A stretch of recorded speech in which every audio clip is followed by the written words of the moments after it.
Hello friends, welcome to my YouTube channel dynamic HUSC।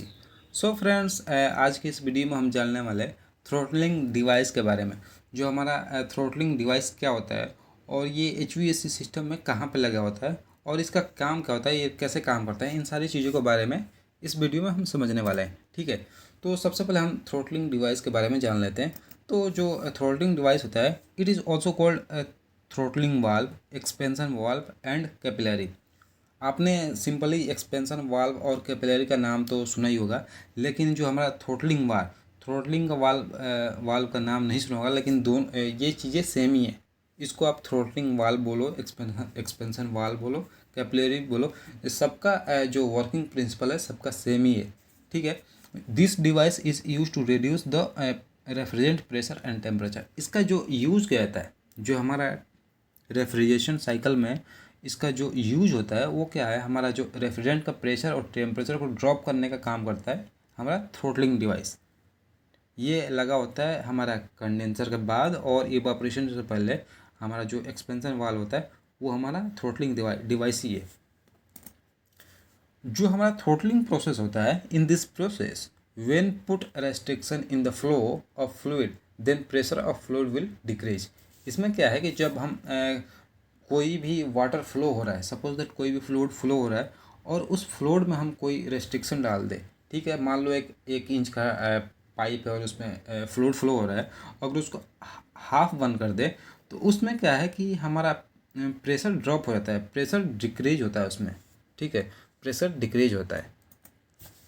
तो इसमें जो हमारा सिंबल क्या होता है, जो हमारा थ्रोटलिंग डिवाइस होता है, हमारा जो एक्सपेंशन वाल्व होता है, इसका सिंबल क्या होता है तो वो जान लेते हैं। तो जो हमारा सिंबल होता है, आप देख सकते हैं यहाँ पे सिंबल, और ये सिंबल इस डिजाइन का ही क्यों बनाया गया है, आगे के स्लाइड में हम समझेंगे कि ये जो सिंबल है इस डिजाइन का ही क्यों है। तो ये बेसिकली हमारा इसका सिंबल है, एक्सपेंशन वाल्व का, थ्रोटलिंग डिवाइस का ये हमारा सिंबल है। यहाँ पे आप देख सकते हैं, यहाँ पे क्या है कि यहाँ से इनपुट कर रहा है, यहाँ से आउटपुट कर रहा है। कोई भी फ्लूइड है फ्लो कर रहा है, जैसे रेफ्रिजरेंट इसमें फ्लो कर रहा है, यहाँ से इनपुट किया, यहाँ से आउटपुट किया। तो यहाँ पे P1 प्रेशर है, यहाँ पे P2 प्रेशर है। तो यहाँ पे मैंने यहाँ पे दिखाया है कि यहाँ पे जो प्रेशर है, यहाँ पे प्रेशर ज़्यादा है और यहाँ पे प्रेशर कम है, डिक्रीज हो गया है। यहाँ पे प्रेशर ज़्यादा है, यहाँ पे डिक्रीज हो गया है, फ्लूइड फ्लो हो रहा है। तो यहाँ पे क्या होता है कि जो हमारा P1 है, हमारा P1 का जो प्रेशर है P2 से हमेशा ज़्यादा रहता है यहाँ पे। क्योंकि यहाँ पे आप इसका डिज़ाइन देख लो कि यहाँ पे इसका जो फ्लूइड आया, यहाँ पे इसका डाया ज़्यादा है, लेकिन यहाँ पे हमने क्या किया, यहाँ पे डाया इसको बिल्कुल कम कर दिया, फिर हमने इसको डाया को बढ़ा दिया। तो यहाँ पे हमने क्या किया, रेस्ट्रिक्शन डाल दिया यहाँ पे। तो जब भी कोई फ्लूइड फ्लो हो रहा है तो वहाँ पे जब रेस्ट्रिक्शन डालते हैं तो वहाँ पे प्रेशर डिक्रीज होता है। और ये आप जानते होंगे कि रेफ्रिजरेंट का जो नेचर होता है, जब आपका प्रेशर डिक्रीज होगा तो टेम्परेचर भी डिक्रीज होता है। तो ये इसका सिंबल बनाने का एक पर्पस है कि यहाँ पे क्या है कि यहाँ पे फ्लूइड फ्लो हो रहा है, यहाँ पे डाया ज़्यादा है, यहाँ पे रेस्ट्रिक्शन डाल दिया, यहाँ पे फिर डाया को बढ़ा दिया। तो यहाँ पे क्या है कि प्रेशर ड्रॉप हो गया, और प्रेशर जब ड्रॉप हुआ तो टेम्परेचर भी ऑटोमेटिक ड्रॉप हो जाता है। सेम चीज़ यहाँ पे आप देख सकते हैं कि एक P1 है, P1 यहाँ पे रेफ्रिजरेंट फ्लो हो रहा है और P2 से आउट हो रहा है, तो यहाँ पे टेम्परेचर डिक्रीज होगा क्योंकि एक वाल्व है और इसको मैनुअली कंट्रोल किया जाता है। जब भी आप कोई रेस्ट्रिक्शन डाल लो, फ्लूइड फ्लो हो रहा है तो वहाँ पे कोई रेस्ट्रिक्शन डाल दो तो वहाँ पे प्रेशर ड्रॉप होगा। क्योंकि यहाँ पे आप देख सकते हो, यहाँ पे जो डाया है और यहाँ पे डाया है और यहाँ पे डाया है, तीनों का जो डाया आप देख सकते हो स्ट्रक्चर इसका, कि यहाँ पे जो डाया ज़्यादा है और यहाँ पे डाया को कम किया जा रहा है, फोर्सफुली इसको डाया को कम किया जा रहा है और फिर हमें डाया को बढ़ा दिया गया। तो यहाँ पे हमने रेस्ट्रिक्शन डाला, फ्लूइड फ्लो हो रहा है, रेफ्रिजरेंट फ्लो हो रहा है, हमने रेस्ट्रिक्शन डाला, प्रेशर ड्रॉप हुआ तो वहाँ पे क्या है, टेम्परेचर ड्रॉप हो गया।